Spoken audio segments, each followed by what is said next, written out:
Because sometimes we take our identity, we may let the world rename us. Well, notice these names really quick. You have Shadrach. His first name, original name, was Hananiah.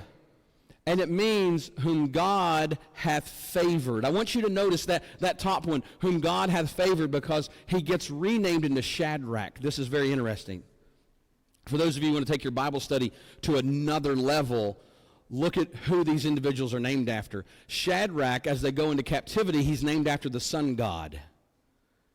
Okay? He's named after the sun god of Babylon. They give him from his original name, his God-given name, they give him to the Babylonian name.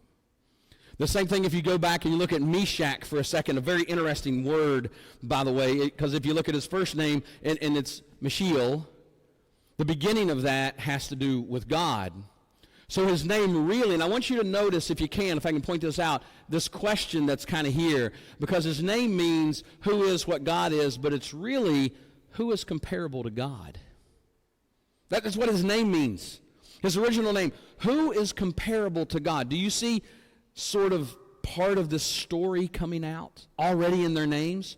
Who is comparable to God? They rename him after the goddess Meshach, which answers to the earth. So you have the sun god, then you have the god of the earth, and it's getting ready to get a little bit more interesting, because then you have this one that we know of as being Abednego, and it's actually Azariah.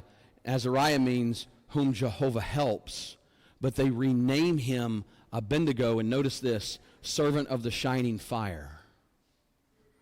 Very interesting. I don't believe in coincidence. I believe in providence. And I think it's very interesting to see this. Now, Daniel was renamed Belshazzar. Very interesting name, Belshazzar. We don't have time to get into that this morning, but the very first part of that has to do with one of the gods of Babylon. So they've taken these individuals and they've renamed them as they see them. So the first question I want to ask you, and it's not on your outline, the first question is this: do we let the world take us, and do we let the world rename us? Not in a nickname, but in our God-given identity. Do we let the world take us, and do we let the world rename us?